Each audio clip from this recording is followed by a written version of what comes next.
গত রবিবার ছিল আমাদের যোগা সেন্টারে পিকনিক। তোমরা হয়তো ভাবছো যে এই গরমের মধ্যে আবার পিকনিক। হ্যাঁ, আমাদের হঠাৎ করেই কিন্তু প্ল্যানিং হয়, আর খাওয়া দাওয়াটা তো মেন নয়, আনন্দ মজা এটাই কিন্তু মেন। তো সেই কারণে আমি সন্ধ্যাবেলা রেডি হয়ে যাচ্ছি হচ্ছে যোগা সেন্টারের উদ্দেশ্যে।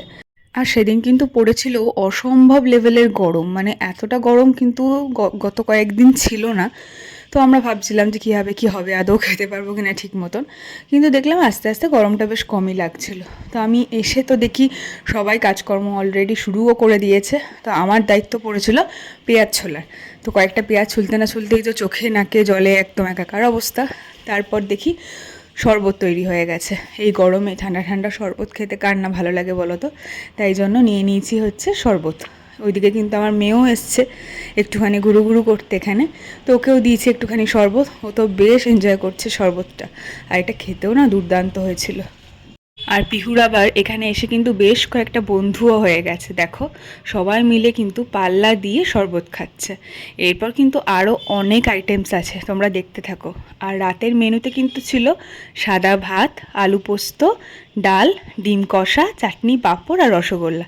তো ডিম কষা হবে যেহেতু, তো সেই জন্য কিন্তু এইদিকে দেখো সবাই মিলে ডিম ছুলতে শুরু করে দিয়েছে। আমি সেইভাবে কিছুই করতে পারছিলাম না, কেননা মেয়েকে একদিকে তো নিয়ে এসেছিলাম, ওকে দেখতে হচ্ছিল। তো বারবার ও আমার পিছন পিছন ঘুরছিল, তো সেই জন্য আমি ওকে নিয়েই বসেছিলাম। আর একটু একটু ভিডিও করছিলাম, সবার সাথে গল্প করছিলাম। আর এইদিকে দেখো এখানে কিন্তু এখন আলু পোস্ত হচ্ছে। পোস্তটার যা গন্ধ বেরিয়েছিল, গন্ধতেই মনে হচ্ছিল দারুণ হয়েছে। তারপরই একটুখানি বেলা বাড়তে না বাড়তেই, মানে সন্ধ্যা হতে না হতেই কিন্তু মুড়ি মাখা স্টার্ট হয়ে যায়। মুড়িটাও কিন্তু জব্বর করে মাখা হয়েছিল, আম তেল দিয়ে, পেঁয়াজ দিয়ে, চানাচুর দিয়ে দারুণ করে মুড়ি মাখা হয়েছিল। গন্ধটাতে এত ভালো লাগছিল। তো আমি বেশ অল্প করেই একটুখানি মুড়ি খাই, বেশি খুব একটা খাইনি। আর মুড়ি খেতে না খেতেই কিন্তু হয়ে যায় হচ্ছে কফি রেডি। তো কফিটাও খেয়ে নিই, কফি যেহেতু আমার বেশ ভালোই লাগে, তো কফিটাও বাদ দিইনি, সবাইকে আমি কফিটা সার্ভ করে দিই। আর তারপর আমিও খেয়ে নিই। আর এইদিকে দেখো কফি খেতে না খেতেই এখানে কিন্তু শুরু হয়ে গেছে নাচানাচি। ভীষণ আনন্দ হয়েছিল জানো তো দিনটাতে, মানে এত সুন্দর কাটলো সন্ধ্যাটা সত্যি।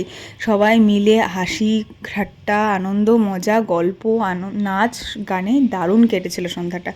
আর সবাই এখানে আনন্দ করতে বেশ ভালো লাগে। আমি যোগা সেন্টারে জয়েন করেছি এখনও 1 মাসও কমপ্লিট হয়নি, তারই মধ্যে কিন্তু সকলের সাথে আমার খুব ভালো একটা সম্পর্ক তৈরি হয়ে গেছে। তো দেখতেই পাচ্ছ কতজন ছিলাম আমরা, সবাই মিলে একসাথে কিন্তু ভীষণ মজা করছিলাম। আর আজকে শো স্টপার ডিম কষা, এটাও কিন্তু রেডি হয়ে গেছে। তো আমি আর দেরি না করে খেতেই বসে পড়লাম, মানে দুটোই ব্যাচ হয়েছিল আর কি। তো ফার্স্ট ব্যাচে বাচ্চা কাচ্চা ছোটোখাটো যারা ছিল তারা বসেছিল, কিন্তু আমিও বসে পড়লাম, কেননা মেয়েটা বাড়িতে রয়েছে, ঘ্যান ঘ্যান করছে। তো ভাবলাম যে না না, খেয়ে দিয়ে বাড়ি চলে যাই। তো দেখো প্রথমেই দিয়ে দিল ভাত, তারপর ছিল মুসুরির ডাল আর আলু পোস্ত। প্রত্যেকটা রান্না এত সুন্দর হয়েছিল না, মানে কি বলবো। যদি গরমটা আর একটু কম থাকতো হয়তো আরও ভালোভাবে এনজয় করে খেতে পারতাম।